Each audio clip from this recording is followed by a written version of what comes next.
Orla is on the line. Yeah. So we'll call this meeting to order.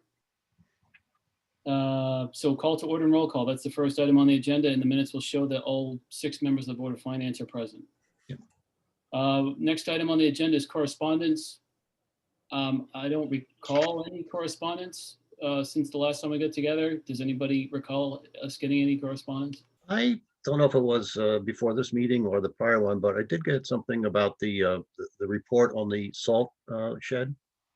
Oh, yeah, I assume everybody got it, but I got that too. You're right. I can't remember if it was before this meeting or before the last meeting. right, So, yeah, that's my only question, I guess. I'll find out when it was, and unless Dottie was copied, I'll let her know so she can make note of it. All right, any other correspondence? So we'll move on to citizens' comments. Is there any citizen who has a comment at this time? And we're doing our 3-minute rule like we usually do for budget season. Any comment at this time? I guess this is probably the best place for me to share a comment. It's not really it's not my personal opinion about something. It's just that I got an email forwarded to me from Dottie, and it was originally written by Marie Monjo in the Selectman's office. It says, "Hello, everyone. We've reactivated the email. It's the email known as budget@thompsonct.org. For questions and comments on the FY 21 to 22 budget, please spread the word." So I'm spreading the word. I know sometimes we get on these budget Zoom meetings and we've got 40, 50 people, and unfortunately we don't tonight, but I'm spreading the word. So anyone who's hearing, if they want to share comments or questions to budget@thompsoncd.org, when we're not having these workshops, they're certainly welcome to use it. And I'm Aaron McGarry, and I live at 254 Chase Road in Thompson. All right, any other comments? Any other citizens' comments? All right, hearing none, we'll move on to budget workshop. And I know in the past, so that department heads and folks will kind of have a sense of what meetings they should attend.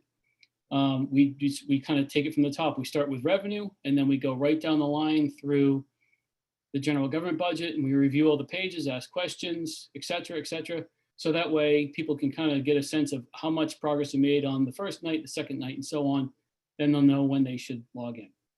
So if everybody's okay with that, following that formula, I'd like to do that. Just start with the top. You know, with the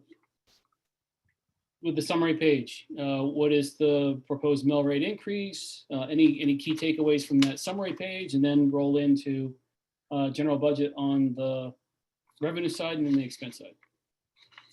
Aaron, it's Rob. What would be the mechanism for folks to know the end point? I mean, we know the end point because we're going to be at the meeting and it's going to end, but what would be the mechanism so other folks will know, okay, we got to this point. Next meeting, we're going to start at wherever the next starting point is. Yep. I wonder if it would be helpful for someone like Orla or someone like Amy to communicate to department heads within the town side to say, hey, here's where we finished last night. Based on the progress that the Board of Finance made, looks like you're probably going to come up either at the next meeting or the one thereafter. And of course, we never know from one year to another how fast the Board of Finance is going to go through one department or another. So you may want to show up because you may be up at the next meeting. Or we may go back. This is Amy St. Ange. I'm happy to relay that message to our department heads. Amy, thank you. And I'll work in conjunction with Orla. I'll consult with Orla on her thoughts on it as well. This is Steve, and we talked about this, I think, last time. Just a word to the wires, I guess, would be sometimes we go back to a department we've reviewed previously. So there's no guarantee that because we're now on the 10th department, we won't go back to the first one, kind of thing. Well said. And, I guess that's something to keep in mind too, is I suspect what we'll probably do, and Steve, you're right, we could always go back to another one, but we'll probably do is just start with page 1 and then go through the whole thing. And then after that, then it's bounce around back and forth, bing, bing, bing, bing, because there are some areas we want to make adjustments or other areas that we don't want to make adjustments. So everybody would probably want to, every department head would want to be at least available to log in if someone texts them and says, hey, the Board of Finance has finished through the first run. They're talking about your department. Please log in. Aaron, what, I understand going through the book basically in sequence. Do we plan on doing the capital before or after the education? Good question. I leave that to the board. I don't want to. I suggest going through the book in chronological order just because, like I was saying, it gives department heads an opportunity to see how fast we're going. But I never want to be one person saying what the board has to do. If the board wants to move to the capital improvement plan and then say come back to the Board of Ed, that's okay with me. Aaron, it's Rob. I like that idea. I like going in order. I just think it's printed in order. We write notes in order. We go back, as Steve said. I don't see it unless there's an advantage to shift. I would go through it just as it's presented, and that'll keep us, as organized as we can be, right, in that regard. It certainly helps with the question that I get a lot from department heads, which is when am I going to come up? And I'm always reluctant to put it in writing because what I don't want to do is even give the impression of a promise that you're going to come up on a certain night and not on another night. And then I end up being wrong. I don't want to do that. But at least if we follow in chronological order, everybody can look and kind of make their own prediction as to when they think they're going to be up. That makes sense to me. All right. So I guess we're not only we're looking at the summary Aaron's page of the spreadsheet, which we often do a lot during budget season, but all we have to do is open to the first page of our booklets and we'll see this summary page. Aaron, it's Rob again. Sorry to bring us back, but if I may, just one other important point. I think while we're talking about housekeeping and chronology, will we also try to the best we can? We got multiple sessions. I know last year we really tried to kind of stick around that 9 p.m. stop time. It's hard. Our productivity levels kind of start to curve off after 2 solid hours. Are we going to stick with that or any modifications to that? Just speaking personally from my own personal preference, I would love to make a 9 p.m. stop. I'm in agreement with that. It worked out really well last year. I'm a big man, same thing, in support of the 9 p.m. I'm a big fan of a good night's sleep myself. So am I. Okay, thank you.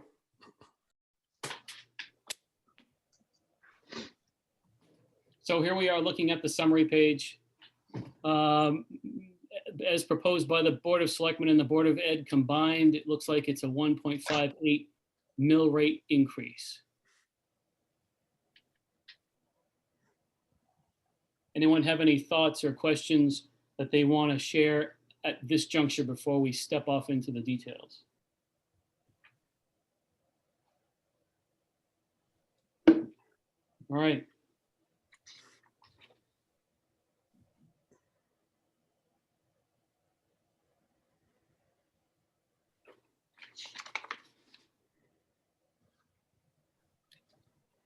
So I opened up to the next page of my booklets, pages 3 and 4, and I see the general budget expenditures summary, which obviously as we get further into this booklet, then it really breaks down in greater detail. But then on page 5 is when we begin with revenue.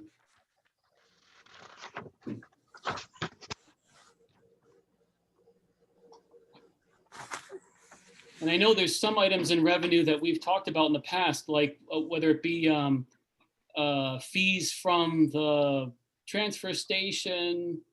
I think there was some, I recall there was some discussion about transfer station fees for, what was it, contractors, if I'm remembering that correctly. I mean, we can just take it from the top as far as revenue goes, and then get to those items when we get to them.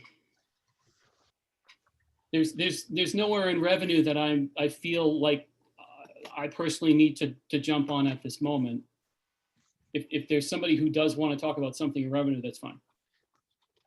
Well, is there a proposed change in the rates at for the transfer station, long as you mentioned that? Good question. I don't know if there's anyone, I assume Amy maybe could address that. yeah, I don't know if there's anyone who can answer that question at the moment. Is Amy there or is Orla there? Is anyone able to speak to? This is Amy St. Ange. What was the question again? I'm sorry, Steve. I wondered if there was in the budget, if there's any proposed change in the fees at the transfer station. The fees for the transfer station permits. Yes. At this time, it hasn't been discussed by the Board of Selectmen as far as a change because we had enacted that $20 increase. Certainly, we know that we're far lower than most of the other towns nearby us. Woodstock is $190 a year. So that's certainly been a part of the conversation amongst myself and Rich, but it has not come to the Board of Selectmen at this point. So the budget proposal is no change. There's no change at this point, yes. Thank you. Amy, you said Woodstock is 190 or I 180? believe so. That's what Maggie Houlihan, she's works in the assessor's department and she has a permit in Woodstock and that's what she had quoted for me. And what are we? 120. Okay. Yeah, and So Amy, it is something to be considered, but the Board of Selectmen has not discussed it as of yet. Got it. are there any of the other fees that anybody might be, any of the income lines that are budgeted to change, I guess is my question. In speaking with Rich, currently, the fees that they charge for bulky waste are balancing out what's being taken out. What we're seeing that we're not able to balance is the administrative cost, the operational cost are what is not being balanced out. But overall, I mean, except for a dip in the income that we were receiving because of the COVID situation, we were actually paying to have a lot of things taken away. Again, Rich would be better at explaining that. I could certainly call him and have him dial in. But he feels that what he's charging currently for bulky waste is adequate. It's still more a question of whether or not the transfer station the permit itself should be increased. I see that the P&Z, and Amy, I don't know if you know the answer to this, the P&Z has a substantial increase, at least in terms of percent increase budgeted. I wondered, is that a change in the fee structure or just increased activity, or do we know? Most likely increased activity with building permits, I'm assuming, that's what that line item would be. Because it's a 50% increase over the current year, so. Right. This was, Amy, this was provided to us by John Rice, and I believe John is on the call. Sorry, this is Orla here. John, are you there? Yes, I am. John Rice, 39 East Thompson, if that's necessary. Yeah, that's our, because of the COVID, there was a lack of construction. But according to the building office, there's a lot of permits being issued for minor stuff. And we're just hoping that these subdivisions, et cetera, building of houses will increase next year with the price of lumber, especially stabilizing, because it just, if anybody bought lumber lately, it's gone up several 100%. So that was our best guess. All right, thank you. Again, I just saw the change. I didn't know what was behind it. Thank you.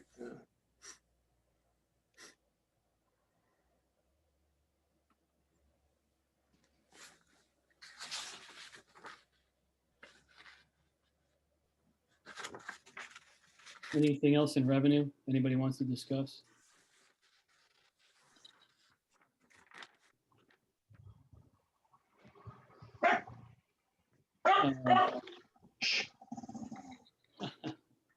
I noticed that, interest in lien fees, motor vehicles,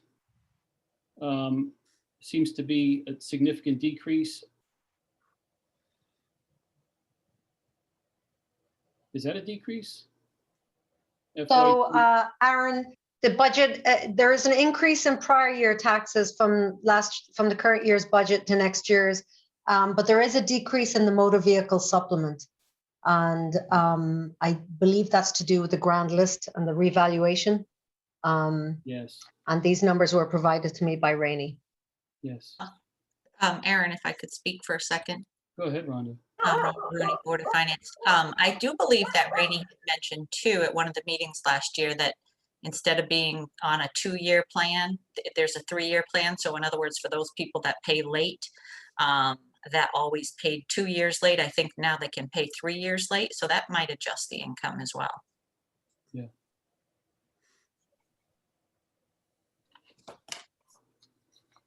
Orla, you mentioned revaluation as an impact on this. Would that affect the vehicle? Well, not necessarily revaluation, but the grand list, the valuation of the grand list for October 20 versus October 19. Steve, it's Rob Wurge. If you recall, Steve, the mill rate went down dramatically and then it was readjusted.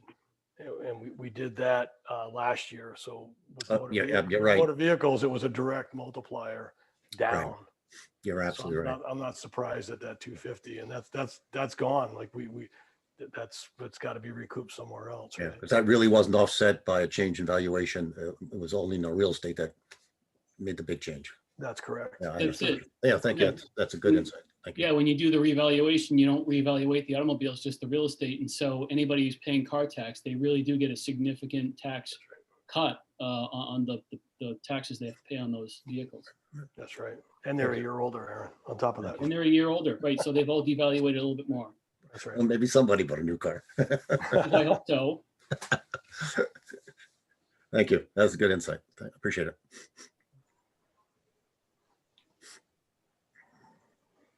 Anything else anybody wants to talk about in revenue? The only other item that comes to mind, Aaron, and I don't know if we can even project it at this point, but it might create a little bit of upside throughout the year, is that if we are seeing that activity on the building permits, and we do see these developments, there's 2 pretty significant ones underway. Yeah. For every one of those that's completed, that's going to add to the tax base in a different way when they're completed. They're in the tax base today in a smaller way, right? Yep. But as those properties gain more value through a home on them, that should flow through, and we may see some of that throughout the year depending on timing. So again, I don't know how we pin a number on that, but it's a good thing in terms of potentially providing incremental revenue in the form of additional taxes.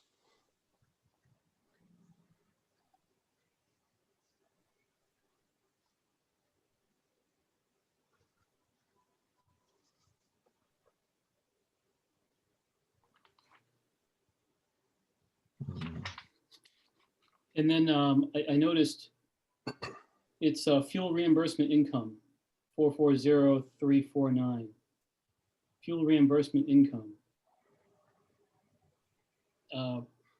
Where does the reimbursement come from on that? So this is reimbursement from the different entities in the town that use our fuel, including the school and the fire departments and WPCA. And we have secured quite a good rate for fuel, for diesel and unleaded for next fiscal year. So although we collected this 89,000 in fiscal 20, I'm anticipating 80,000 just based on the reduction in cost and the price of the fuel. We actually got a decrease in the price. That's amazing. That's great. Yeah, we locked in a really good rate. We worked with the school again, and we partnered and locked in a rate in December. Oh, I can't remember what it is, but it's about, I think it's 175 or 176 for diesel. And Orla, is there any additive to this, or is this really kind of left pocket, right pocket when you look at the cost? Yeah, on the cost side? It's an in and out. It's an in and out. That's yeah. fine. Yeah, so it's balanced out on the expense side. Right. Yeah. Okay. And then, Well, that's go ahead. I think that's a really great rate, seeing that the price of oil and gasoline is starting to creep up now, and I think it's going to continue on the upscale. I think we locked into something pretty good there. Yeah, I agree. Yeah, it's definitely worthwhile. Yeah. I gotta hand it to Bill Birch. He's always on top of this stuff every year, of the facilities director up at the school. And I know when I'm getting a phone call from him in December, it's always a good thing. So that's the second year in a row that we've locked it in before the beginning of the calendar year. And this year really paid off because we got such a good rate. I guess if I could touch on the investment income, I assume that's a function of the interest rates being so low. Yeah, it is. Yeah, I'm anticipating 15,000 for this year, so I just left it the same. I don't know what's going to happen next year. So we, You know, and I don't know what I assume the rate is something less than 1% on the. it's less than 0.5% right now. Thank you very much. That's great. No Good to problem. know. And that'll be a factor when we think about if we think about financing something, that we earn Oh, our yeah. capital virtually nothing. So if we want to finance, we're probably going to it's really going to cost us a lot if we, given where the funds are. Are we going to earn Yeah. 0.5% or pay 3% or 4%? So That's true. Well, I know, for example, we're after the good news from the referendum the other day.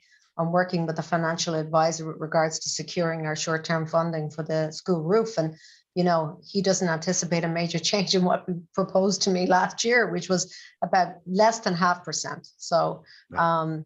and most likely we'll see similar rates for any of the capital equipment that we're interested if we chose to finance it. thank you. That's a big help. Orla, that 0.5% that we're getting in this line item, finance investment, is that the short-term investment fund that's offered by the state? It's a combination of that and also our money market account. Yeah. And any CDs we have. Yeah.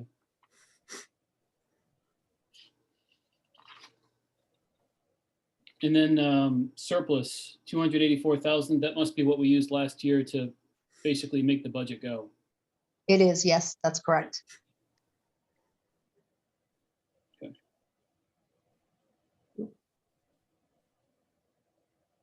Sorry, there.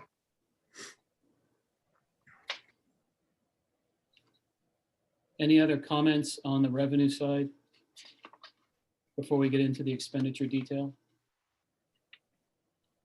Or questions? All right, if anybody wants to come back to revenue at some point tonight, that's fine. But we will now move on to expenditure detail, and we go first, Board of Finance.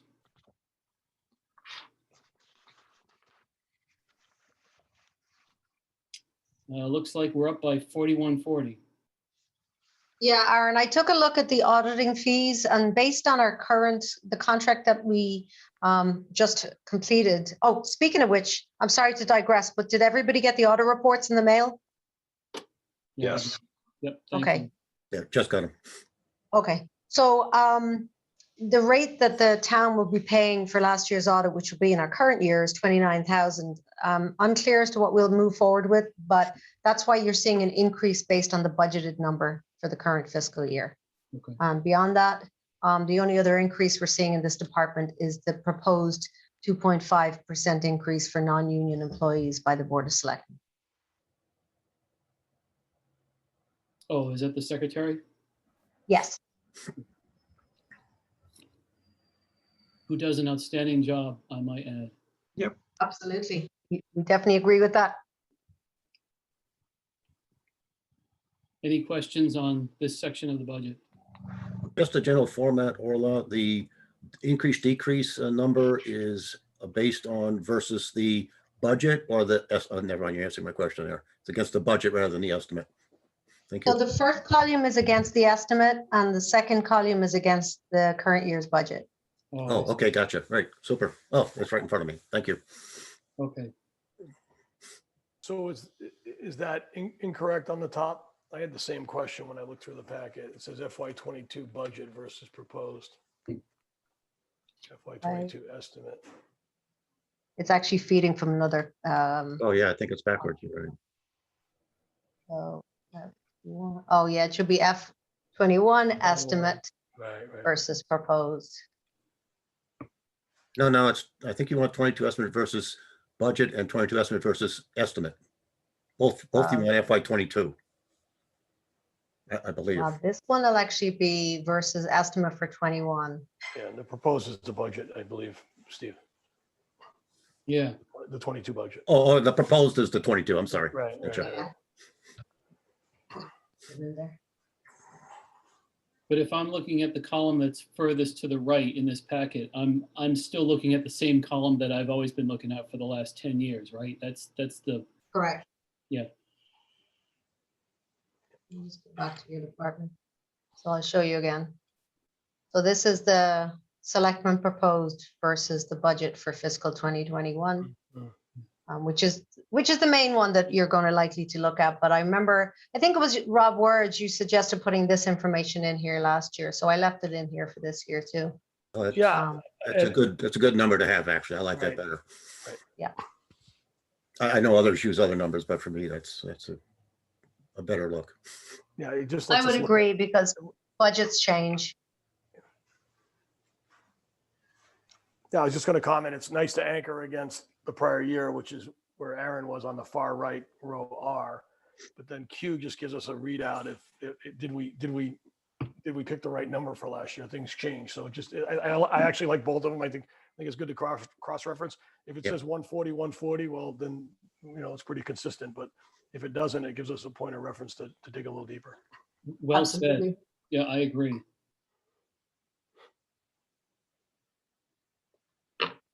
Anything else on Board of Finance? All right, we'll move on to Board of Selectmen.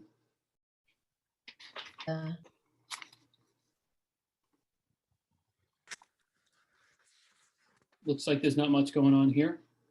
Nope, not much going on at all. Any comments, thoughts, questions here? All right, we'll move on to First Selectman.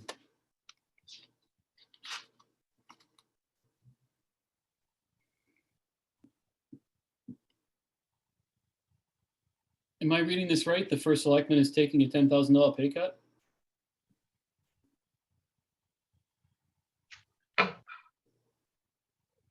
Amy, do you want to talk on this department? Okay, go ahead.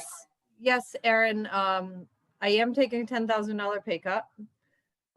It originated last year when we were supposed to go into union negotiations and COVID hit. And we made the assertion that the contract, we would just extend the current contract. Well, if we extended the current contract that was in place, that would have meant that the staff would have gotten a 2% increase, the union staff. In order to absorb that, I gave up 10,000 of my salary, and the Public Works Department gave up $10,000 in summer help. So that absorbed that 2% because we had put everybody in at flat. And I was happy just keeping it this way because I felt that 50,000 was a fair wage for the position that I was in.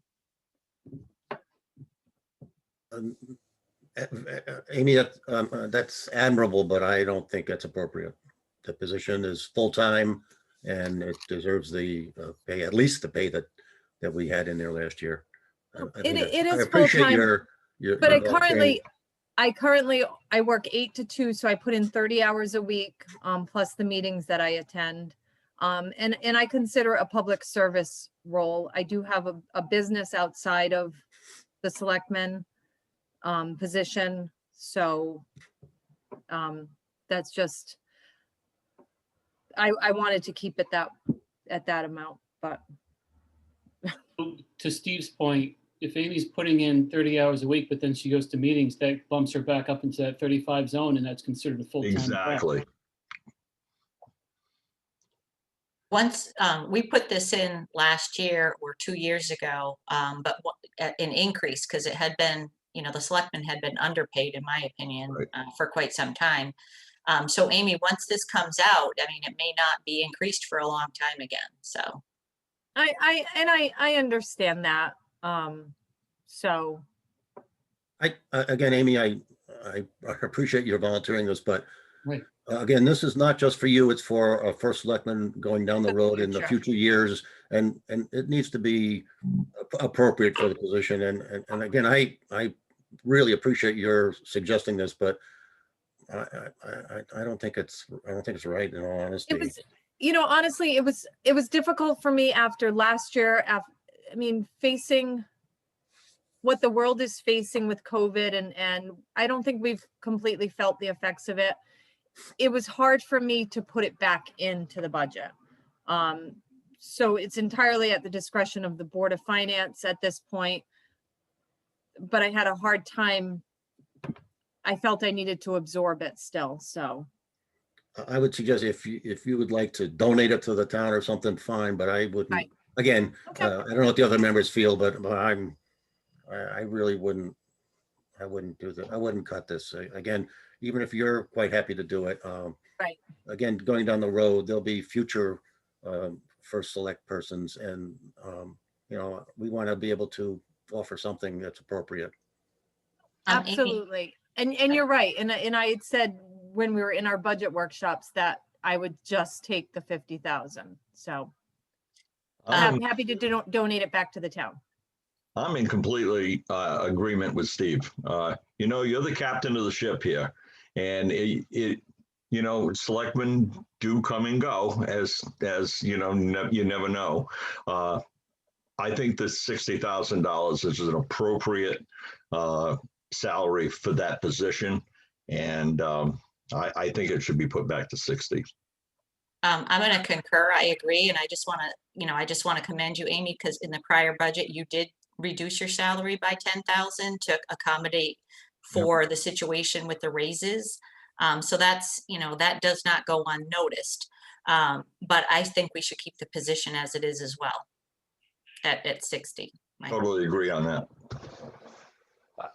This is Rob. Do we have, I agree as well, but do we have any market data? Do we know what surrounding towns are paying? I mean, 60, we all say feels right. I think it feels good too, but if others are paying 90 or 40, then it's the wrong number. Do we have any of that? We do. We had that information a couple of years back when we did increase it, and we were well below surrounding towns. Even at 60? Even at 60, and probably at 60, we were kind of in the ballpark, but not, above or beyond anybody else. But we were at 40, 43, Right. which was significantly I mean, below everybody else. I think none of us are surprised. I mean, I think intuitively it feels right, but it's good to have that reference point. Yeah, Rob, it's a good question, but I think if Rhonda, as you mentioned, we did a little bit of a look at it a couple of years ago, and it didn't seem inappropriate to move it up to the 60 at the time. But Rob Words, to your point, I think if you look at, now granted, a town manager position is not quite the same thing as a first selectman, but it's pretty close.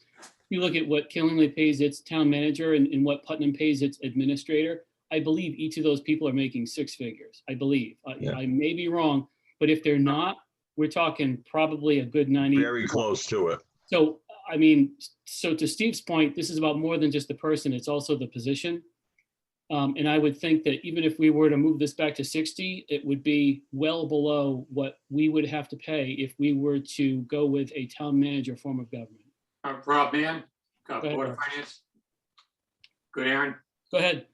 I can't commend Amy enough for taking a $10,000 pay cut on her own. I mean, that's unbelievable. But I have to agree. Rhonda brought the information last year to us from many towns, and $60,000 is a fair pay. This is somebody that has all the responsibilities of every department. If somebody screws up in a department, it reflects back at that selectman. Not only that, but as we all know, job security as a selectman isn't all that great either. I mean, they take a position, they get elected, and they can get out of office as easily as they got in office. And it's, I don't want to say it's a temporary position, but the way our town is laid out and the way votes roll out and things change, you have to learn the job. Somebody walks into the job, they have to learn it all over again. By the time they learn the job, sometimes they're out. So I want to thank you, Amy, for that sacrifice, because that's what basically is. But I believe it should be $60,000 also, because the knowledge that you have to, the things you have to deal with in the first year you're in office, just to get equipped to be able to handle the position is worth that pay. And to take that hit right away, it's commendable. Thank you. In addition to that, to get somebody to want to run for selectmen that is dedicated to do a good job and just to run. I mean, people think that, everybody wants these positions. In reality, that's not the case. So that's another factor. Again, just to echo that, Rhonda, Amy's, I think, fortunate in that she has the flexibility, but for many people, this would be the one and only job that they would have. Yes. So it's got to be somewhat appropriate for someone who donates their entire working effort to this one position. Yeah. So again, Amy, I thank you for your offer, but again, it sounds like everybody on the board is feeling the same way, that 60 sounds like a more appropriate number. Yep. And Rob Wirch, again, I am as Good. well. I didn't say that on the opener, but I was more or less asking the question so we had some background. Yep. Other than just feeling it was low. And thank you, Rhonda. The other thing that came up last year was the fact that every one of the other departments heads were all making more money than the selectmen. Yes. And we just didn't feel as though that was the correct balance that we needed here. I'll go ahead and make a motion that we move the first selectman's salary back to $60,000 if somebody wants to second it. I'll second that. All right, it sounded like a few folks at the same time, but I saw Rob Word seconding it, so I'll just give him credit for this one. So there's a motion that's been made and seconded to restore the first selectman's salary back to $60,000. I'll just go around the table. Steve, Yes. Rhonda, Yes. Jim, Yes. Rob Word, Yes. Rob Mann. Yes, Rob Mann. I'll vote yes, that's 6-0.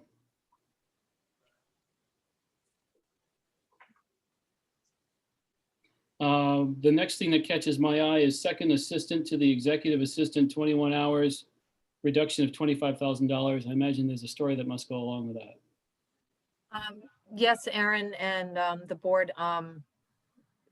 The intention was, my intention is to add a human resources director, sharing it with the school. I believe that both the school and the town is in need of someone that handles human resources specifically, that's dedicated to that position. Additionally, our Public Works Department, which is the largest department as far as expenditures, as far as staffing, as far as overseeing 2 facilities, does not have a dedicated staff member that's there to assist our Public Works Director. So my intention was to move the second assistant permanently to the Public Works facility, hire on a shared human resources director, and then move the role of the executive assistant to one position where the executive assistant would be primarily doing that and no longer handling the personnel matters. The personnel matters for the town and the school would completely fall on the one human resources director. So that's what I'm proposing at this time. So Amy, if I follow you correctly, 510007, second assist to the executive assistant, 21 hours, has been moved to Public Works. Correct, for a total of 24 hours a week, Got it. which was. Amy, so that's an increase in the number of previously hours? 11. I'm sorry. It decreases the hours a net 8 hours. Increases or decreases? I didn't follow that. Decreases by 8 hours in total between both the departments. Oh, thank you. Okay, didn't know that. And I agree with the HR. I don't know how many employees there are in total in the town. A couple hundred maybe in total. Yes, 200 plus. And with that many people, not having an HR person it means we're going to get in trouble. I agree. Who handles the HR now? Currently, my executive assistant does, Marie, for the town side. And on the school side, it's handled a little bit by Melinda, a little bit by Danielle, a little bit by the payroll person. And nobody's really completely focused on human resources. Amy, it's moved from the selectmen to the Department of Public Works. Is it 1-for-1? You went through that add or subtract with Steve. Is it adding 8 hours? Because the current hours are 21 No. hours. It's 21 hours on our side, and then there's 11 hours that she puts in on the Public Works side, I believe it is, if I'm correct. Now Correct. or in the budget? Yeah. She currently works 32 hours in total. So it's We would 21 and move 11. her, she would have an office at the Public Works facility, which means all calls would no longer come, the calls for the Public Works Department would no longer come to the Selectman's office. It would go directly to the Public Works Department. And she would be there completely solely assisting Rich in the work that he's doing. So it's 21 and 11 today. It's 32. Correct. It's going And to it would be 40. moved to 24. It's moving to 24. So it's a decrease, Steve, It's a decrease by 8 hours. Right, yeah, that's what I gathered. in yeah. total. But Yes. it's an increase of 13 hours in Public Works. I just Correct. want to frame it so we understand what. Yep. Okay. And there's 13 hours, or there's double the amount of work that is being done today that's needed next year in the Public Works area. Just before we move on to HR. Right. And have you vetted that? Is that we're going from 11 hours to 24 hours in Public Works? Yes. Rob, that's a great question, but maybe that's for the, when we get to the Department of Public Works We Department. can park it. We can park it. No, I just, on the surface, it looks like a movement from a second assistant to an HR, because they almost cancel out, but there's a lot of moving pieces. So I just. you're wanted to absolutely right. frame it. You're absolutely right. We can park it. I just want to understand, and it's being justified and it's needed, then it's needed, but I'd like to understand that piece of it if we're adding hours. Yeah, Amy, you is don't want to this- forget it, Rob. That's a good point. Is this the position you had presented at the budget as the new position? Correct. And Melinda did as well for the human resources position. Yeah. And additionally, a kind of a new configured position for the Public Works Department. So Rob Wurz, if I follow your line of thinking, there is a net gain, there's a net increase of hours because this position, second assistant, used to absorb some of what's going to be handed off to the HR person, but now this person's going to be shifted out to Public Works. Is that my following, where you're coming up with an increase of, a net increase of hours? It is, but I don't know. I don't think we've gone through what those hours are going to entail yet. Just that we're increasing the hours. So that's what when you were saying increasing hours, is that what I That's just wanted to correct. follow what you're thinking is that That's correct. we're assuming that the HR position is picking up some of the hours that used to be covered by the second assist that's being moved out to Public Works. That's correct. Yeah, okay, got it. That makes sense. So I guess So, we can- go ahead. So moving to the HR position, That's it. I guess the one thing that jumps out at me, I totally can see the liability around not having the HR position and having 200 employees. So I think we all kind of understand that, and the amount that you're leaning on legal and outside services that are not inexpensive to answer questions around critical HR questions. So I get all that. And I think, Amy, you know, it's a great move to look to that. I guess my question would be, at the level and what you're looking for and what you need, can you find someone that'll do that job at $60,000? Yeah, I mean, Oh, it seems, at least from the HR people I know in my HR world, to get an HR director, they're not out there for $60,000. So do you have any thoughts or comments on that? Or is it more clerical administrative type HR work, or is this more heavy lifting around policy and decision-making? I think probably leaning more towards, well, a little bit of policy, a little bit of clerical. All I know is that when I had conversations with Melinda, we know that Brooklyn had recently hired an HR director for both the school and the town. We consulted with them to see how they divided up the service between the school and town. And they hired that person at $60,000. That's good. That's a good data point. That's interesting. I would have guessed to be, I share your question, Rob. It seems not a lot of money for that type of position. Right. Not an easy position. And do we have a little background on what we have spent outside and what would go away? I mean, we're going to add 60, which covers a lot of risk and liability, but is there some go away that you've identified by just by virtue of not having to lean so much on attorneys and outside counsel? I know that fell more on the school side. Melinda felt that they were leaning heavily on attorneys, on their labor attorney for questions that might arise through the course of the year. And she felt she could absorb it. Again, only being a year and a few months on the job, I don't feel like we lean on our labor attorney as much on the town side. In fact, we recently did our union negotiations for our union contract without legal counsel. Walked away with a very nice contract that was fair to both the town and the employees. So I think it falls more on the school side than it even does the town side.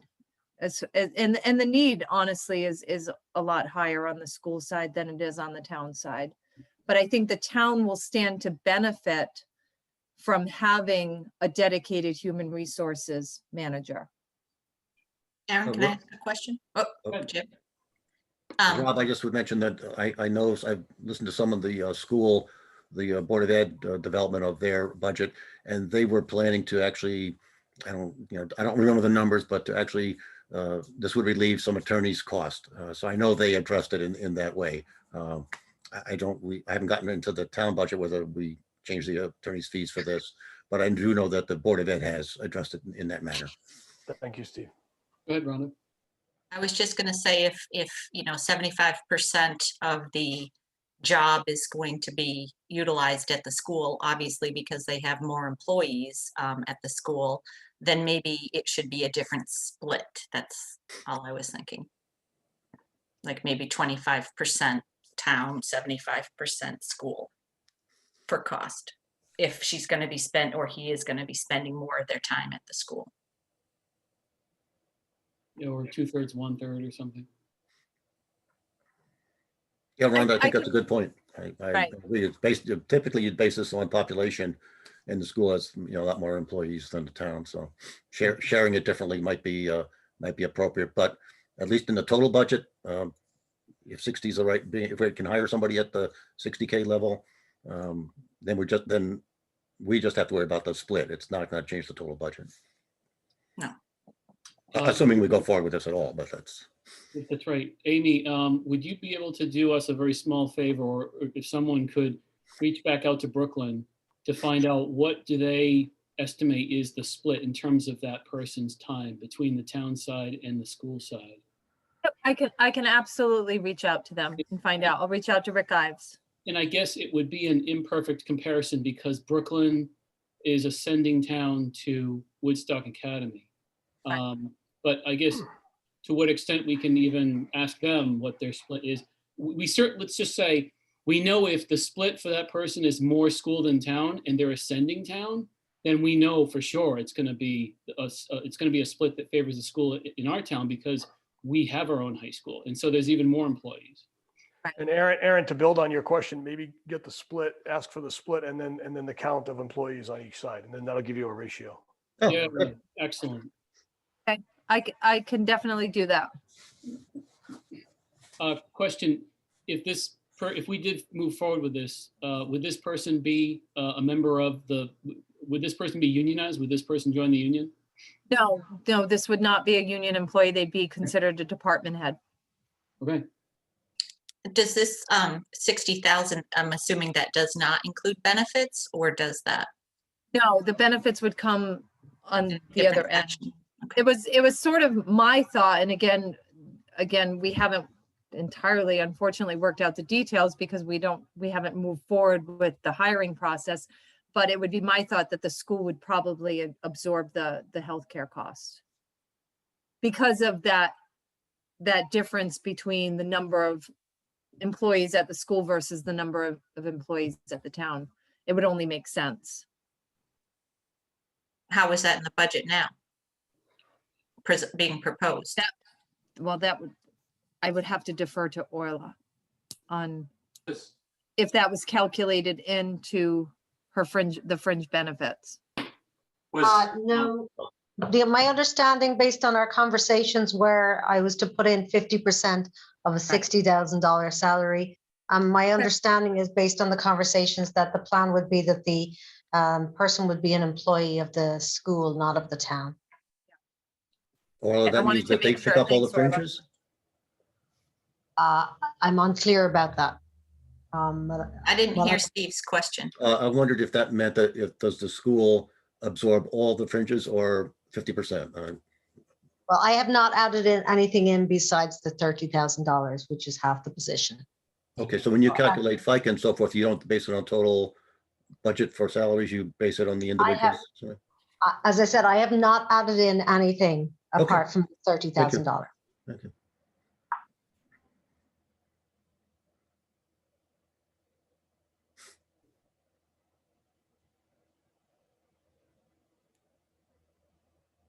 So Melinda, I guess my question would be for you. So is it safe to assume that you included the fringe benefits on your budget for this particular position? I believe Bob did. I'll double check, but I believe he did. So it's a much needed position on both sides. I don't know if, we're going to end up in probably a situation where, we have things that we should be attending to. And, just the whole process of human resources this past year, the attorney fees have been staggering. Has Because to we've have had been a to, nightmare. Yeah. we've had to rely on the attorney for a lot. If there were an HR person that we could have relied on and we're up on all the laws and regulations with EPSLA and all those Yes. leads, I don't think we would have incurred. And remember, we're paying legal fees per hour. Yeah, there's a lot which more is- involved. which is a lot more. And Amy and I did talk to Brooklyn and I don't remember what the split was. Obviously, the Board of Ed had more time, but it depended on the projects in each entity too, right?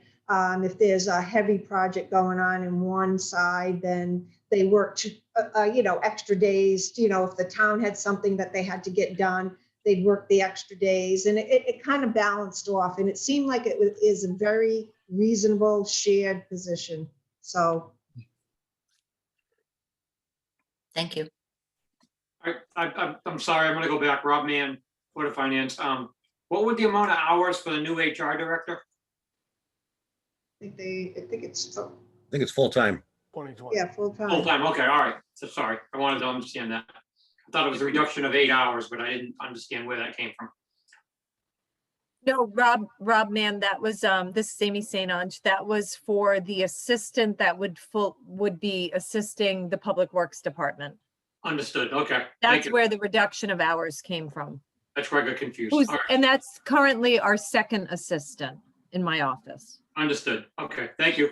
So You're if we continue to park the discussion around the second assistant moving over to the Department of Public Works, and we just park that till we get there. These 21 hours that are in H11 on the second assistant, those are all going away, Amy. In this, I know park the movement of hours aside, but those discrete hours are going away and zeroed out, right? Correct. And you'd be adding roughly 20 hours at a slightly higher wage, but you're really kind of moving, in a way, rather than adding, you're kind of moving responsibilities to a role of an HR director to handle those responsibilities. Correct. Can I ask one more question, Amy? So, Yes. Essentially, so the second assistant to you right now, you're saying basically that the first assistant can handle both positions. And then she's essentially going to be putting most of her time over at the town garage. She's going to be positioned there and all her work is going to revolve around the town garage. And currently, as your second assistant, she's actually doing work for the town garage right now, but just positioned in the selectman's office. She's not really doing any work for the selectmen. Is that? No, she is doing work for the selectmen, but what we'll be taking away is the personnel duties of the. Okay, so the only thing she. Primary assistant.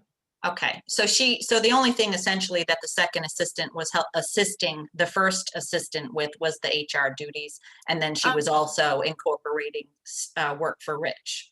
No, actually, currently Kelly does the majority of my assistant work. Marie handles a lot of the personnel, the majority of all of the personnel. So there's just going to be a realignment where we have a human resources person that will handle the personnel issues. And then my current assistant will become my primary assistant, and I'll no longer need the second assistant. Because she'll be taking all those HRs, those will be all taken away. She'll be taking the second assistant will be taking over solely Public Works. All calls will be directed to Public Works. And it'll be completely taken out of our office. And then Marie will be alleviated of a lot of her HR work, so that she'll have more time to do the stuff that the second assistant was actually assisting you with, so she could do that. Correct. Yeah, I get you. Thank you. And so, Amy, you had mentioned that, and I know, just to make sure that the second assistant was already doing the work, some of the work of the Public Works Department, but from the town hall. From the town hall. And so theoretically, removing those 24 hours from the selectman's office isn't necessarily 21 hours from the selectman's office per se, because some of those hours were already allocated to the Public Works anyways. Well, Kelly currently is working 32 hours. 11 were already designated. So it's all 21. 11 of which are billed to Public Works. So the way I understood it, Aaron, the 21 that's here, that was all in the selectman's office. Correct. The additional 11 was in the Public Works. So we're kind of moving the 21. Okay, got it.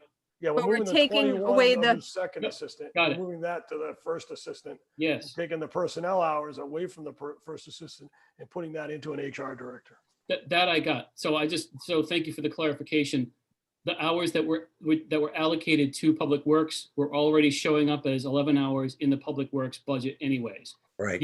These 21 hours really were selectman hours. We're just moving the sort of the responsibilities around on this game board right here in the selectman's office.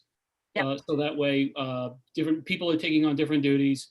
And now Amy's primary assistant is no longer involved with HR. Got it. Question, someone said that this human resources director would be 35 hours. Was that it? No, It it was will- full time. It's full-time. My question was, what's full-time in the town of Thompson? Is it 35? Is it 37? Is it 40? In the town of Thompson, it's 35. It's 35. But technically, if you're a salaried position, you work 35 plus.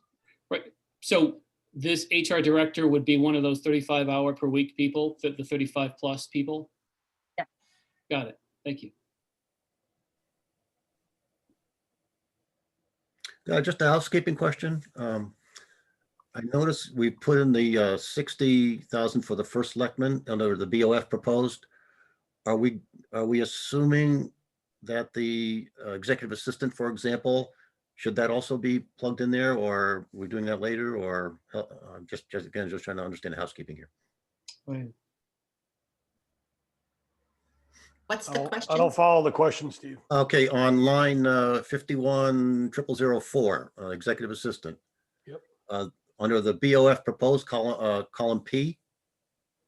It's only if it changes, I think, in column. Oh, okay, that's what I'm Yeah, asking. yeah, that's why it stays the same. Fair enough. Is that right, Orla? Correct. Okay, thank you. Thanks. So I guess getting back, just because you brought that up. So the 10,000 on first selectman, we've already agreed to put that back in a vote, right? Has that been changed? Okay, so that's that column. Correct. Okay. Any more discussion on second assistant or HR director?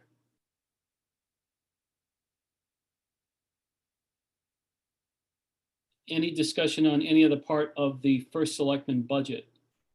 First selectman department? Aaron, the only other question I had, we're talking positions and when we talk people, will the person that is the second assistant in row 52, I think someone said Kelly, I don't know her. Will she be the recommended person moving to the Department of Public Works where she's already spending 11 hours? It's a question for Amy. Yes. Okay. Yes, Rob, that is correct. Okay.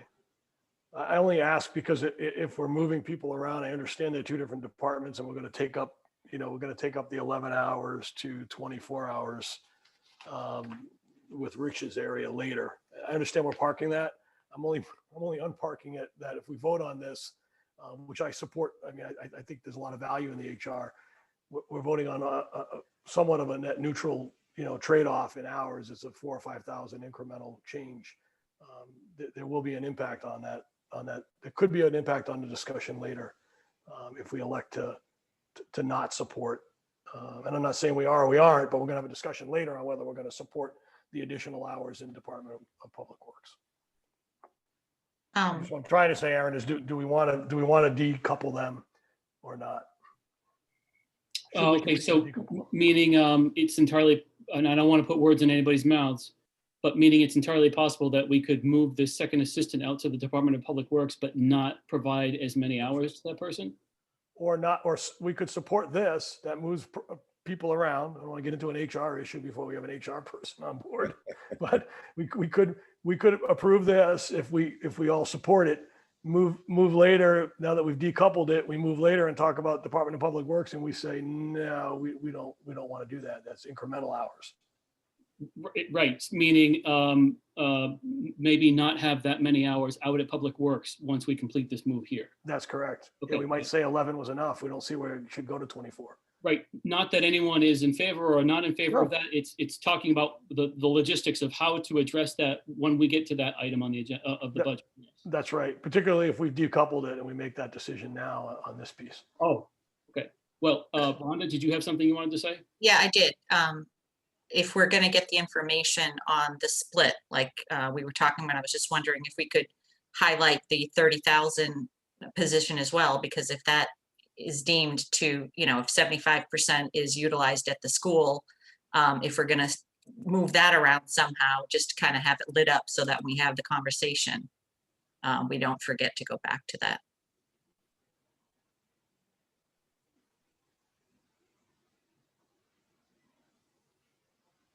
And I'm okay with putting this discussion on hold pending additional information and making a decision on this particular item, not tonight, but on a different night. I'm okay with that. I just want to make sure we have a sequence if we're going to go through this, and if things we're going to go back to, we have them highlighted or something so that we don't forget. That's all. Yeah. I feel like traditionally, and just because we've done something traditionally doesn't mean we have to do it this way going forward. Traditionally, the first run through has been questions, answers, learning, understanding, help me understand what was the thinking behind this and that and the other. And then we get through it and we all kind of look at each other and everybody kind of has a sense of what they think the proposed mill rate increase might, what kind of, where they think they could tolerate. And then I don't want to say this is necessarily good budgeting, but it's kind of the way that it's been kind of done is you back into it. But you basically, you go through the first time, you just learn as much as you can. Learn. And then each one of us kind of comes up with some nuggets along the way that when we start making changes, people will say, okay, I want to go to page this, I want to go to page this, I want to go to page this. Well, I like that, Aaron. I think it addresses my concern. And if we highlight it, I mean, we need to mark it for the reasons Rhonda talked about, which is important but different We just need to understand what the split is, because it's same net to the town, but Yep. what buckets does it go in? But if we just highlight this and then loop back after we have the other discussion, I'd feel better about that. I mean, we're dealing with people here that when we start moving people around, there's impacts to it. And I'd rather vote on the whole story than part of the story as it relates to individual people, impacting individual people. I try not to shoot from the hip. Yeah, but so that's good. If Orla could highlight that block, we can answer the questions of the split and then come back later to the transfer of hours. If I recall, in prior years, Orla, didn't you sort of put a block around the items that had an issue that we need to talk about or something, or? Excellent. Yeah, I do. And I take it, Maybe I the took colors note. are a better choice, but something like that. Colors are great. Yeah. I did take it, I took a note with regards to this. So, but it's boxed now, as you see on the screen. And I took a note that we want to come back to the second assistant and the HR director, correct? Yes. Yep. If I may, Aaron, I'd like to ask another question. Good. Orla, with regard to notes, not only on this, but there were some other actions. For example, I think Amy has an action to reach out to Brooklyn to learn more based on Aaron's question. Are you also the keeper of that action list? I can be, yeah. At the moment, I just have the stuff that with regards to, but I'll take a note with regards to requesting information from Brooklyn also. Well, not that you do it. I know last year we did this as well. I mean, I think we need a keeper of what's open, so we don't lose sight of that. Sorry, go ahead, Aaron. Okay, I can be that keeper. I was going to say, I wonder if Dottie could be that keeper because she's Oh, yeah, that's true. the person anyways. Dottie? And then maybe, well, I know Dottie's always there. She may be quiet on the call, but I know she's always there. And what she probably could do, I can imagine that she would have a problem with this, is to send an email to all 6 of us with sort of a running tally of what the sort of homework items have been as they accumulate, maybe in bullet format, so that we know as opposed to just saying, here's the ones in the last week, and then it's on us to figure out what was the week before and the week before. You do a running tally, like, okay, here's all the bullets that we've accumulated so far, and then we'll know. It's kind of like a laundry list, a things to do list. So, and then we just add to it, and then we'll know what homework assignments we have to make sure that we check off. Yeah, I think we did Chairman, that. I'll be happy to do that. I think that's great, Aaron. I would add an owner too. So we have the description and then a clear owner on who's following up on it. Thank you, Dottie.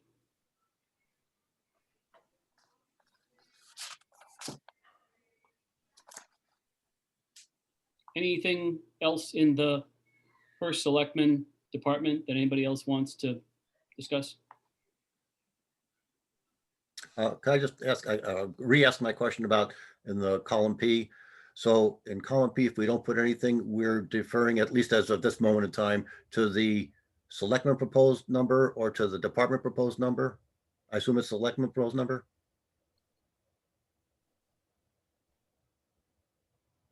That's the way it looks to me. Okay, fair enough. But I'm just saying that's the way it looks to me. I don't want to speak on if Orla knows otherwise. So guys, I guess what I've done in the past is at the end of each meeting, I've updated that column. So you're right, Steve. At the end of it, the only item that we have in that column right now for any of the departments is the one that we've changed so far. Okay. But after this meeting, I will copy everything in from selectmen proposed. That way I can adjust these calculations and make sure they're current and they're appropriate with regards to the right columns. So that's what I will do at the end of the meeting. I ask only, it's a very minor thing, but the recording secretary line, for example, line 55, I think it is, the department proposed and selectmen proposed is, no, sorry, go back to where you were. I apologize. Oh, okay, sorry. Go ahead. It's off by just a few dollars, but I just wanted, if we're not addressing it, we're assuming the selectmen proposed is what we're going with, for lack of a better term, I guess, at this stage. Okay, And again, we're looking at the difference between 2796 and 2865, a minor amount, but we're sort of deferring to the selectmen proposed number, which I agree with. I just want to make sure that's exactly what we all understand. Okay, that's what I'll be putting in. Okay, thank you. Good point, Steve. Thank you. Anything else in the first selectman department? All right, we will move on to IT services and supplies. And the first thing that probably jumps out to all of us is maintenance agreement.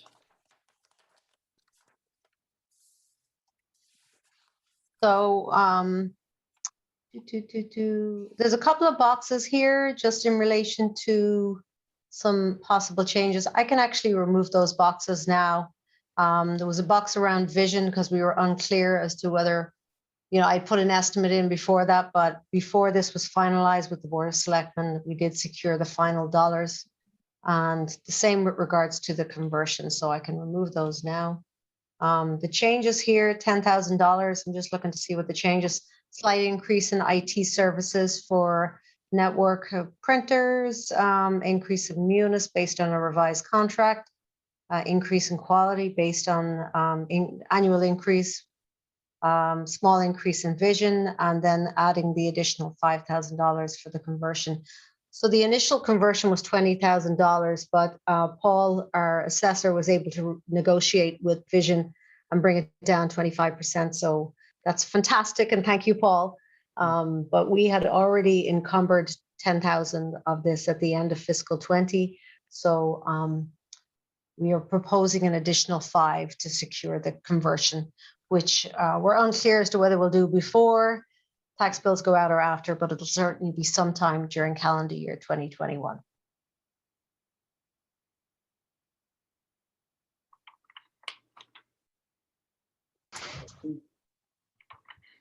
Any questions, or would you like me to scroll down?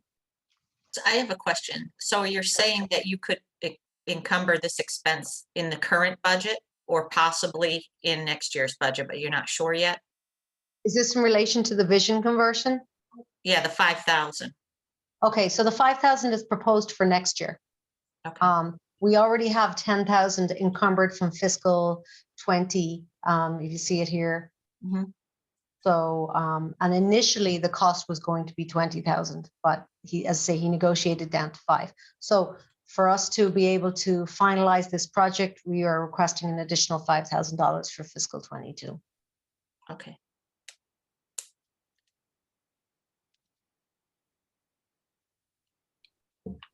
Oral, is this one of these things where it's like it is what it is? I mean, we're working with a third party and this is the contract and this is. Yes, but yes, it is. But good for Paul. He did negotiate it down from 20,000. So, and eventually we have to do the conversion. I know with Diana, who was the prior assessor, she was on the fence with regarding doing the conversion also. And Paul chose to leave it for a year before he had to move forward with it. But it's getting to the stage where he'll have to move forward, like any software, with so many versions being released. He will get to the stage where the version he has will no longer be supported. So he plans to do the conversion during fiscal 20 or during calendar 2021. So we're not currently obligated to do this? Well, eventually we will be, but we're not. Oh, no, we're I not today. wonder if it is a 21 expense. That's why I ask. So the reason why it goes back to fiscal, if you look at fiscal 19 and 20, is because just a brief history, Diana was approached by the company Vision and requested that we do this conversion before revaluation. And as you know, revaluation was carried out last year. She felt uncomfortable moving forward so quickly, so she chose to hang on and wait. But we did put some money in the budget to start the ball rolling with regards to planning for the expense. And therefore, that's why we have that $10,000 encumbered for fiscal 20. Did we sign a contract or start the work, or I'm a No, little. we have not. We haven't signed a contract and we haven't started the work.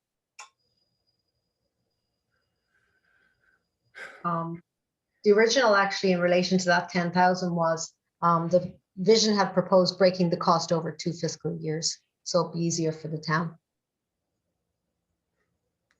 So as of the end of this past June, we didn't have a contract. We were not required to pay the 10,000 if we didn't want to. as of that moment? At the time, no. One of the reasons why is because we had a new assessor. Diana had, at that stage, considered moving forward with the conversion, but her choice was to not do anything until she determined what the new assessor wished to do. I appreciate that, but at the end of June this past year, had we made a commitment to whatever the company is to do this conversion or not? Probably a verbal commitment, but not a written one. It sounds to me like it's a 21 cost.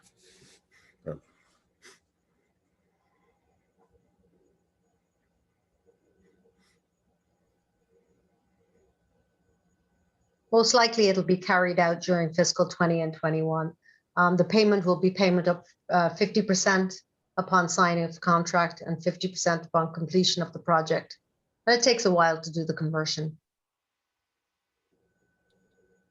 I'm just concerned about the proper accounting of the timing. You know, part of accounting is to put it into the appropriate period.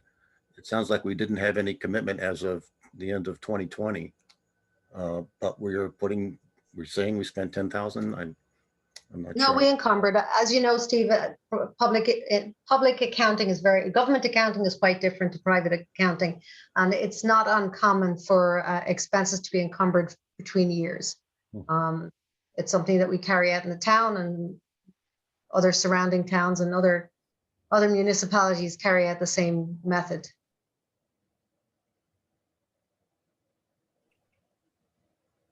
Orly, you mentioned what, half and half on the signing of the contract and half some other time. Is that an option with this expense, or help me understand the language around that?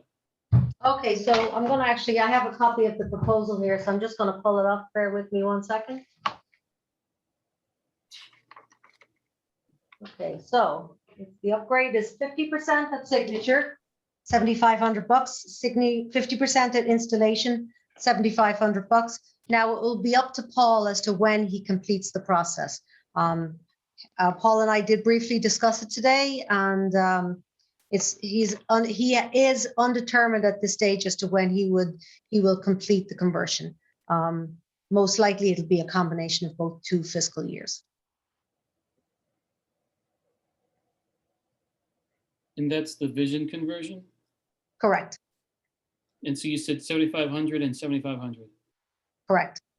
And so have we already spent the first 7,500? Is that how this is working? No, but as soon as he gives me some signed contract, we can generate the 7,500 payment. And so does that mean we anticipate that 7,500 will come out of the FY 21 budget, and then the other 75 will come out of the 22 budget? I want to make sure I'm not misreading you. Okay, so we have encumbered this box that I'm highlighting now. We have encumbered $10,000 at the end of fiscal 20. We will actually pay the 7,500 most likely in fiscal 21 budget. And we will use 7,500 of the $10,000 that was encumbered at the end of fiscal 20. Yep. And so we still need the extra 5, the full 5 for 22 then? Correct. So it's not like if some kind of action takes place in FY 21 that relieves some of what we were looking for FY 22.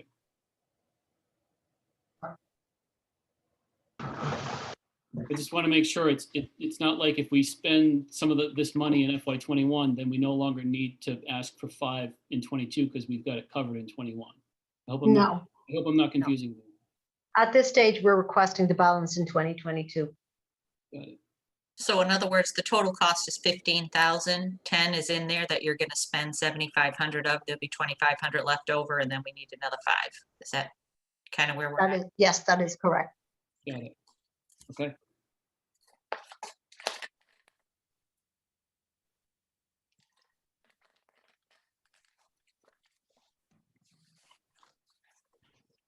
Anybody else on this?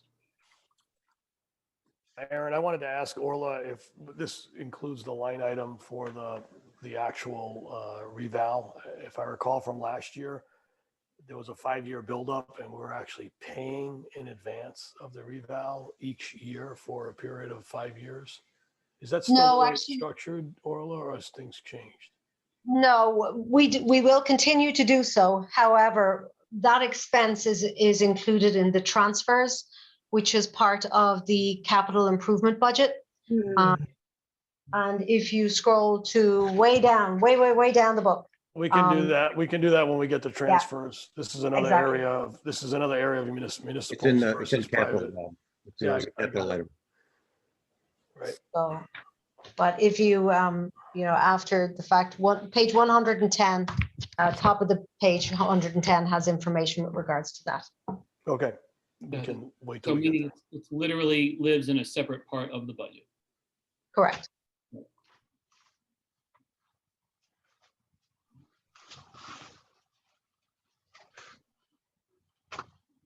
Anything else?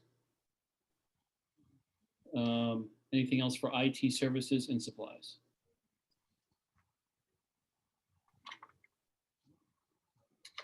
Okay, then we move on Scroll to, down the page. go ahead. Did somebody have a question? Yeah. There you go. Okay, and we move on to treasurer finance. Not a lot going on here. Salaries, meeting and conferences. And let's scroll down and see if there's any increases. Increase of 850 on prior year's budget. We're hoping to be back and attending conferences in fiscal 22. Not a lot going on in fiscal 21. We will have one conference that Paul and I will be attending virtually. So although we budgeted 1,030, we're only going to use about $600 of it. But I do want to start ramping up for next year and moving the dollars from travel more to training and do, see what is out there for online training opportunities.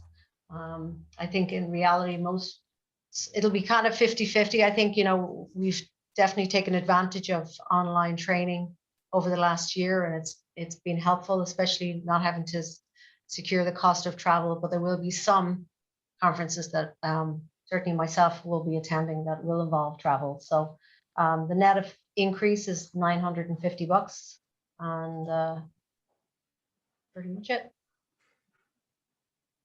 Just scroll up here and see. Yeah, you guys may remember Munis Conference. That's one of the ones that Paula and I will be attending virtually in the next few months. However, next year we would like to attend it, depending on where it is. I haven't even looked up the location, but the anticipated cost is $850.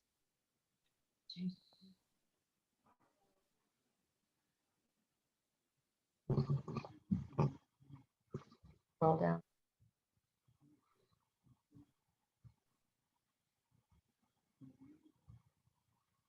Any questions? Questions, comments? I have one question, just to clarify in my own mind. The column R versus column Q. Column Q is what we actually anticipate on spending to the end of this budget year Correct. Okay. Versus the proposed budget. versus what was in the budget. So if we're gonna go over, we'll know that. If we're under, we're gonna know that against what we're proposing in 2022. Is that correct? That is correct. Okay. Thank you. Yeah, so like Rhonda, if you look at the line item called meetings, fees, etc., the proposed for FY22 is 850 higher than was approved last year. But because we didn't use as much as we thought we were going to because of COVID, it's actually 1,285 above estimated for this year. But that doesn't necessarily mean that we are going to save. It's going to go down by 1,285 every year going forward because it was a temporary thing because of COVID. Right, so I'm looking at the line J. That's the current budget that we're in, the 1030, right? And then we're Correct. estimating that we're gonna spend by the end of the year less than what we had planned, correct? Correct. That is Okay. correct. And now going back into next year, we're assuming that we're gonna spend more than what we had originally budgeted in 2021. And that's kind of where, and then by the end of the year, we will have spent $1,285 out of the 1030. Am I wrong? Am I right? We would have No, been behind? no, we will have spent $595. What the 1285 represents the difference between what is proposed in the budget, which is 1880, Yeah, versus what we're anticipating we're going to spend for this current fiscal year, which is 595. okay. Gotcha. So we can understand why, Rhonda, but then there's a description as to why that happened, right? They didn't go to the conferences because of COVID is the why. So Correct. The Yeah. numbers look Yeah. off, but they make sense. Could I ask on R37, the 1040? Yep, 37. Yeah. Yep. Where's that populating from? So current year budget is 52. As you guys know, all salaries were budgeted at 0 increases for the Right. current fiscal year. On negotiation with the union, we did increase the union employees. Hence, there's an increase between the budget for fiscal 21 and the estimate for fiscal 21. The union contract, the union employees negotiated a 0 increase for fiscal 22 based on the fact that they did receive an increase in fiscal 21. So there's an increase on the budget of last year, but there's no increase on the estimate because the estimate for the current year is the same as what the proposal is for next year. Oh, so it's not under pen, it's not subject to additional negotiations. That is actually what's going to happen this coming year? Yeah, the union contract was signed very recently, I think as soon as during this week, correct, Amy, or was it last week? Okay. Last week anyway, correct? Yeah, it was after the last selectmen's meeting. That's correct, yes. In past years, we've left it blank because we were going to sort of do it overall, but this time it is actually, we know what we have an actual proposal then. All right, thank you very much. Didn't know that. So, Orla, just to make sure that I follow, if this line item, financial clerk, 40 hours was budgeted for 52,538 in FY '21, and the estimate is 53,578, that means technically we're over budget, and it's going to require what do you call that at the end of the year when you move the Budget transfer, yes. There'll be, as part of the budget transfers at the end of the year, all of the union employees who received an increase, we will be adjusting for all of their salaries at the end of the year. technically, the estimate is that we're over budget based on what was approved for FY '21. That is correct. And Aaron, that's going to be on every employee, every That's union employee. Yeah, we're going to see this all the way through. Yeah. Just for union employees. Right. Quick question, Orla, is Yeah. that being offset by the money that Amy gave up in her salary as well as Rich in his department, or? Correct. That is correct. Wow.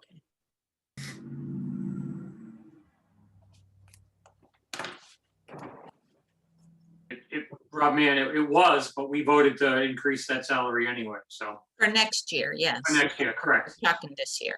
correct. So, yeah, what Rhonda's referring to is the $10,000 reduction in the current year's salary, which was proposed by Amy, and we've made that reflection in her current salary. So that reduction plus, as she mentioned, the summer help from Parks Department, Rich gave up those funds for this current fiscal year to enable the pay increases to go ahead. Could I ask if Orla, if you could roll that up in total? We're talking about one position, 51,005, right? 1,040. As one of the actions that Dottie captures, could you roll that up for the group so we know what the total magnitude of that is? And the reason I ask that is if that's in our burn rate or in our run rate today, that's not touchable.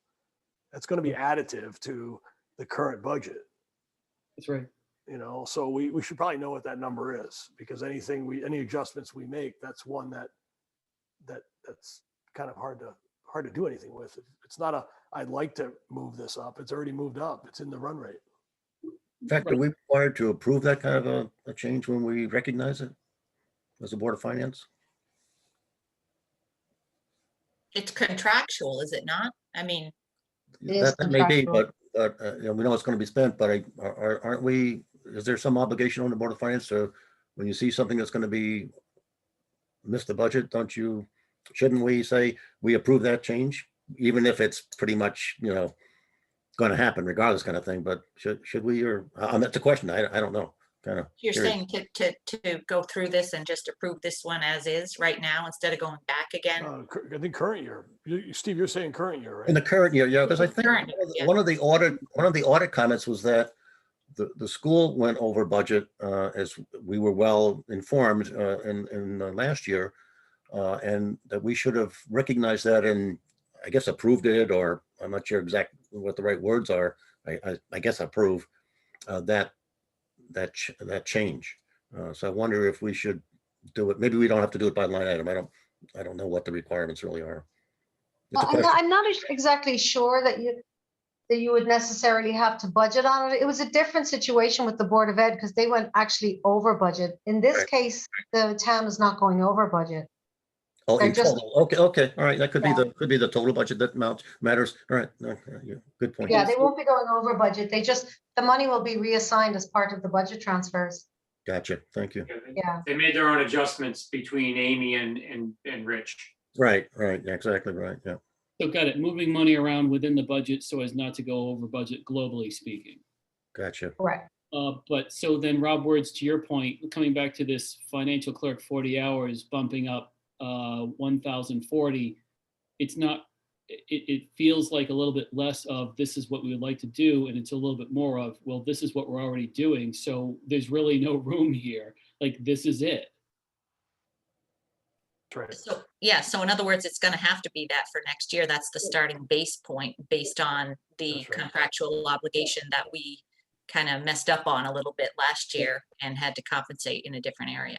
That's right. And that's why I'd like to know the totality of it. So when we have the discussion in weeks from now, is it a truck, not a truck? What do we do? So the totality of- Buckets.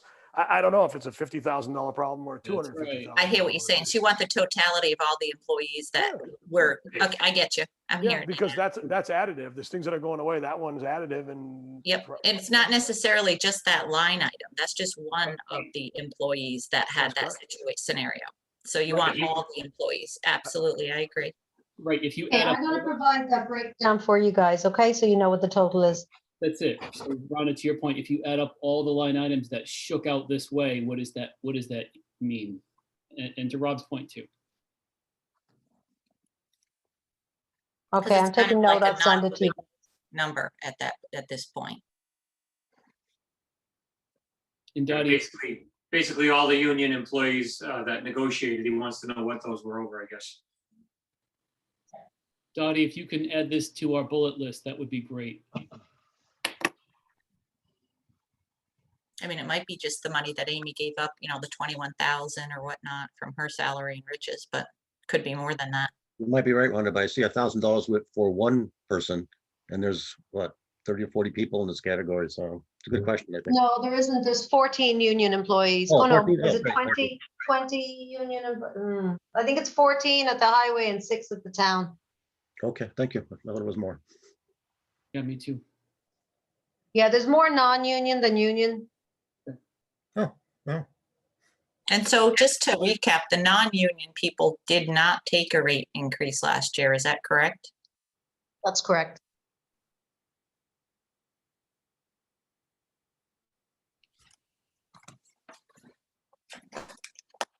Any other discussion on the finance and treasurer department budget?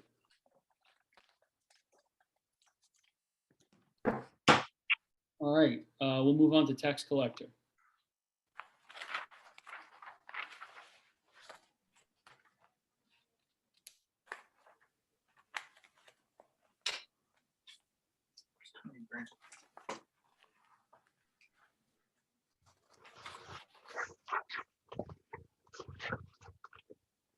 So just by looking at this budget, you can see that finance tax clerk 35 hours and finance tax clerk 32 hours are both unionized based on the way they're showing up in columns Q versus R.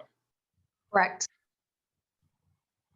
Yeah, so those would be added to the other one on Yeah, I hear you. So Rob Wurge, I really appreciate you coming up with this idea to add this column because this is very informative.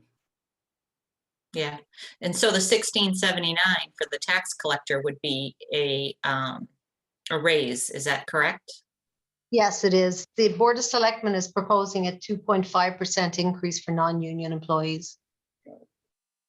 And so I just want people to keep in mind too, that those employees did not have any increase last year, whereas all the union ones did.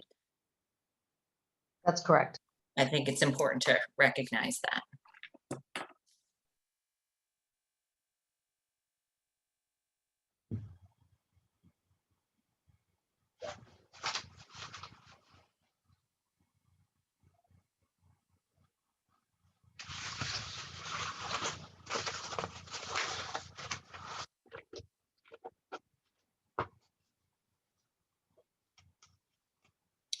Any discussion, questions, comments on the tax collector departmental budget?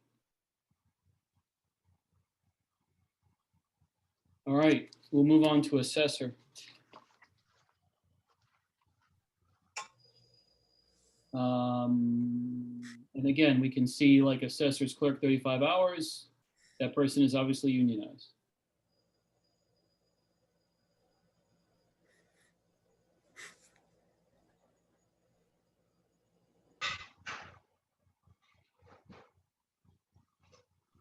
The assessor in training reduction of $42,000, is that because that person is no longer in training is now the assessor, and that's where that compensation is showing up now?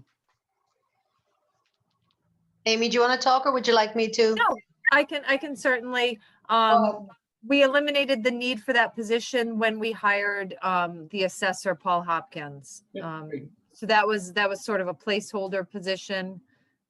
But we were able to secure a qualified assessor who started, I believe in June of this past year. Yeah, I think that's right. Yeah. All right, and so if I follow the thinking, is that why the assessor line item was so low going back a year ago or 2 years ago? It was down in the 28 to 36 zone, and now it's up at the 82 zone because we've transitioned this assessor in training, and now we put that person into assessor, and now we're just paying this one person in one line item at the level that would be consistent with their pay grade. Correct. Previously, Diana had graciously come back out of retirement, Which is amazing. and I believe she was only working 15 hours a week. So this is a full-time assessor. I think she was only getting paid for 15 hours a week. I think she was doing a lot more. Oh, absolutely. True.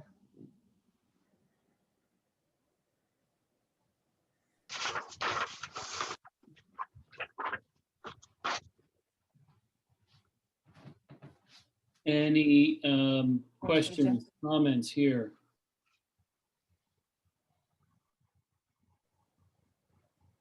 So, so the assessor's clerk 35 hours is one of those unionized positions. What kind of just jumped out at me is this isn't one of those positions where the person got a bump of say $1,000 or close to 1,000. This person got a bump of 6,800. Yeah, there's another situation to that. The original position, was it 30?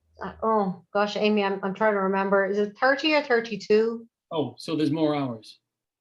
Well, the other person in the position chose to take unpaid lunch break every day. Got it. And it was corrected. It was an actual 35-hour position. Got Right. it. And Orla, if I'm correct, wasn't it an hour? Was it an hour lunch break? Yeah, I think it must That have been what an brought hour. her- Yeah. Yeah, so it must have been a 30. She must have been 30. I could check back over the old budgets. I just don't remember. But yeah, she took an hour every day. So it must have been a 30 versus a 30-hour 35. week. Got it. And so that person was being compensated accordingly, basically compensated for 30 hours a week. Correct. But now the person is compensated 35 because the person's working 35. Yes.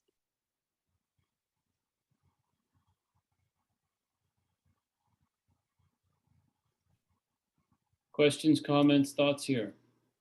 It's minor, Aaron, but I think it's, just to correct, it's the hours and there's the 2.5% in there as well, right? Yes.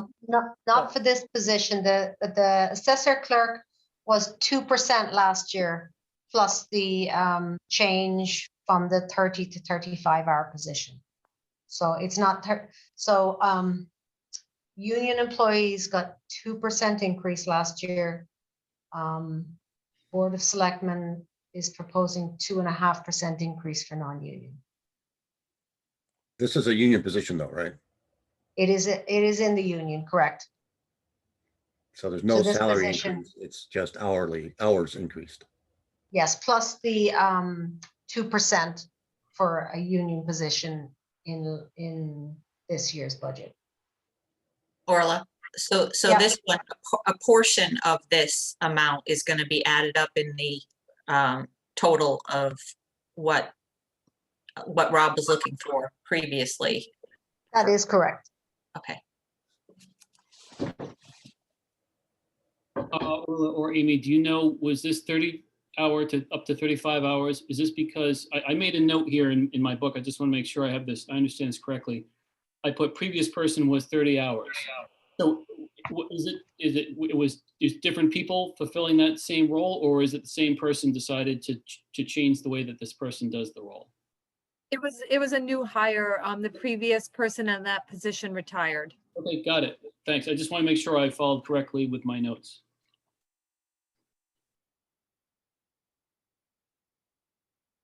So Aaron, that's a good question. I was thinking through that as well. So the job hasn't changed, or the job changed? Hmm. The job did not change, Rob. Prior person did it in 30 hours and the new person, I don't want to be splitting hairs on hours, but is there a norm and a practice in the town hall that people work 35 hours? Most positions are 35 hours. Most of the union positions are 35 hours. The person was in the position a long time. So She most worked- likely, but I know. She worked 30 hours. She just chose to work 30 hours and bill the town 30 Exactly. hours. She chose to work 30 hours, but in the bargaining unit, the position is a 35-hour job. And Rob, the town hall is open officially for 35 hours. This is a public office, an office where the public Sure. is open to visit and utilize and it's an office that's open to the public. Yep. So the idea is that technically they really should have staff there 35 hours. Yeah, no, I understand, Amy, and I go there as well as a town citizen. I just was trying to understand. It sounds like more of a legacy type issue with a long-term employee. So we can move on. I understand the situation. Any other questions, thoughts, comments, concerns? The only other one, Aaron, is that we talked about this last year. There were a lot of moving pieces with the temp and with the training, and I think looks like a good job of trying to peg where we would land, because we came in at 123.7 last year, and in some of those positions when we talked about it last year, we didn't have people in them. We just knew that there was a lot of work in this transition. So I guess not really a question, just more of a comment. I think we're in a good spot, right? This time last year, there was a lot of discussion and angst about this area and what we do. I've personally spent some time with Paul, and it feels like we're in a much better spot, Amy. So nice job to you and the team. Yeah, I mean, we were at 123 and we're just at 129. So that's really, hitting the ball.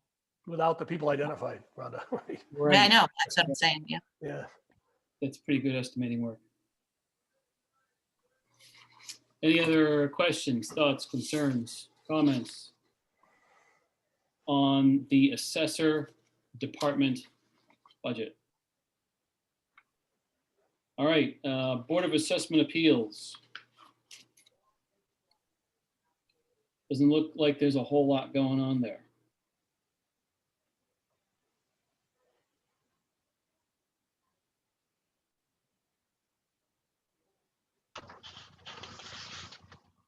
Any comments, questions? No. So then if everybody's okay, we'll move on to election and registration.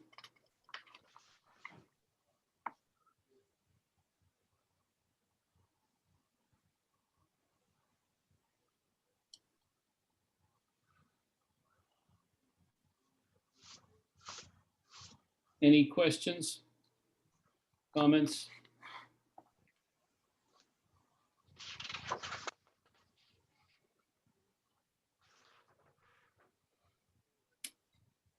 I wonder, some of these numbers are going downward. And I wonder, if that has, does that have anything to do with, like, so for example, District 1 is being collapsed into the community center. I don't know if that makes any difference in terms of cost, if that has any effect whatsoever. Is Frank or Eileen on the call? If they're not, it's okay. It's more of a philosophical question than anything else. Believe me, I'm not complaining when somebody wants to reduce their departmental budget by $4,100. Let me just scroll down here. I don't know the specifics and I'd have to clarify it with them, but my understanding is they just didn't feel they needed that additional dollars for the workers. Okay. I will trust their judgment. And also they reduced the machine cost substantially. Is it a revised estimate of how many votes there'll be in the coming year? Coming fiscal Let's year? go back up and see. So the estimate is 3 referendums, 1 election, no primaries. Maybe that's got something to do with it. Oh, yeah. No primaries. And I know they've been pushing, a lot of people have been pushing for hand counts instead of the actual ballots, and that does save money. Yes, Oh, absolutely. yes, it does. The hand count saves money.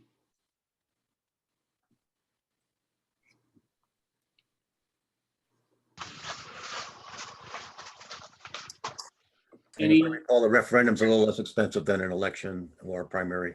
Yeah. The referendum's only from what, noon till 8, and the election or primary is from 6 in the morning till, or 8 in the morning till 8 at night. So it might be a little less expensive with the referendum. Probably. yeah, I know a traditional election goes from, went from 6 a.m. until 8 p.m., right? I think so. So absolutely. Referendum, you don't have to put them there as long. But nevertheless, it does look like there's one less election, one less vote than 21. Anything else here for elections and registrations departmental budget? All right, we can move on to town clerk.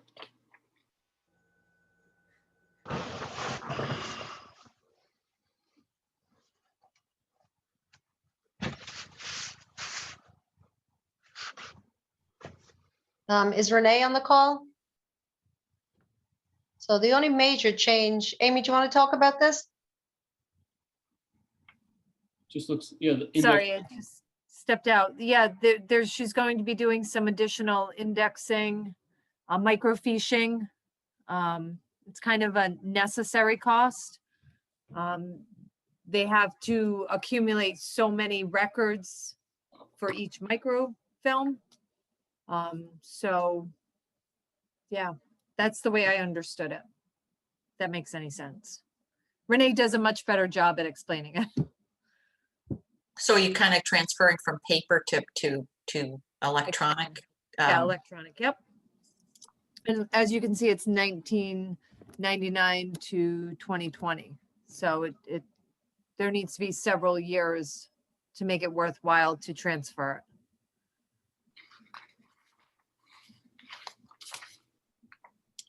Oh, yeah, that's a lot of years.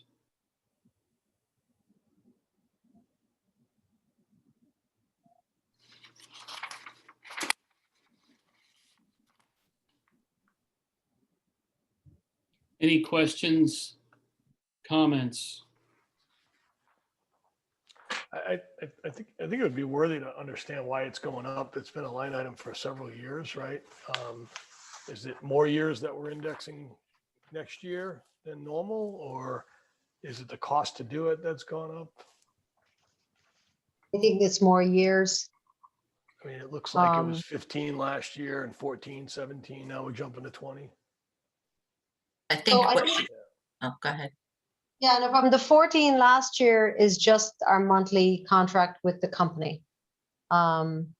Which I think, oh, I haven't got the book in front of me, but is it 1,400 approximately per month? I think that's what it said, Orla. Yeah. There might have been some additional done in 18, 19.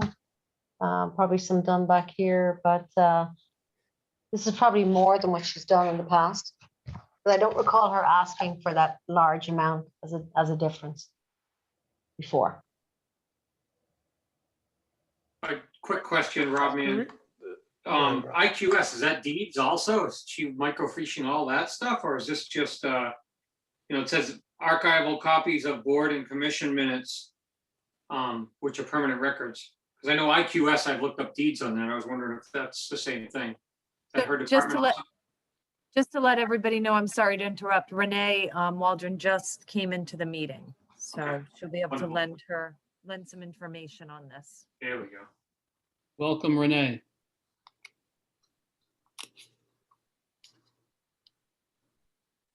Sorry to unmute myself. I didn't hear any specific questions, so Rob Want me Words, to go in? well, Rob Words, I think you were asking in terms of indexing and recording microfilm, are we doing more than we've done in the past, or is the cost gone up for doing a similar amount? yeah, it's a good question.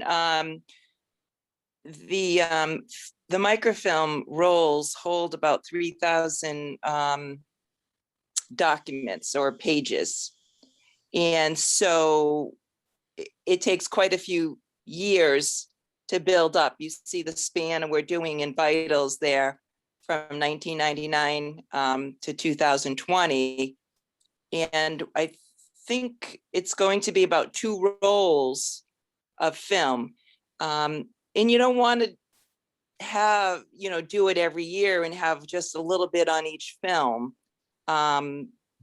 because they charge us for the storage of the film as well. It's not stored, of course, on site. It's in Iron Mountain in Connecticut. And so it's just, a matter of waiting enough time to have enough pieces of paper to film. So that's why this is a special project. My goal would be going forward is that we not send everything out, that we then scan everything ourselves onto a disc, and then send the disc to be filmed, which is a lot less cost to have done because we're doing a lot of the work in-house. So once we get everything caught up through 2020, IQS is our land records company, but they also have modules that are we can begin using. They're setting us up right now so that we can do our vitals, index and scan into the system. So I figure we will be able to keep up with that. And again, it will be less that will go out to a vendor to have done. Renee, it's Rob Works. Thank you for that. A couple of quick follow-up questions. Is the 1,400 a month or roughly 14,000 a year that we pay, is that for storage of prior film that we've done in the past? No. So that's why the jump up. You see that Yeah. there's the special project. We're adding about 5,000, I believe we put in there Yeah. for the So what- special project. What's The baseline for? 14,000 is for recording land records. Got it. You'll see though, I don't know if we have this year's budget in there. I can't see that, but so it's 1,400 a month. And then so there's also an online system that folks can, sit in Hartford and sign in with their credit card and print their copies for the whatever land records they need. And that comes off. So we get the off of that. So say it's 1,400 and I don't know, there's $300 worth of copies. We only get billed for the 900, but it's hard to predict. And that definitely has increased during COVID. People were more reluctant to do that because when they're sitting in Hartford and they're printing off those documents, it's costing them $2 a page. We get $1, IQS gets $1. And when they come to the office, it's just $1. So we only charge them $1. So they were more likely to come in. But because of COVID and the circumstances, many more folks are just doing it from their offices. Thank you. So it sounds like the 5,000 is a special project, one-time event. It'll be this year, and then we'll get back to a normal rate with some increase for the ensuing years. Yeah. Yes, definitely. That 5,000. Yeah, this is a one-time to get us caught up. Again, and it's not like anybody, and I added this at a subsequent meeting when I was talking to the selectmen. I didn't want them to be left with the impression that, all these records haven't been scanned all this time. Well, they haven't, but there's a reason they haven't. And it's not like our vital records, the one in our vault is the only copy. So we have the original, and the state of Connecticut also gets a copy. So there's a backup until we have filmed.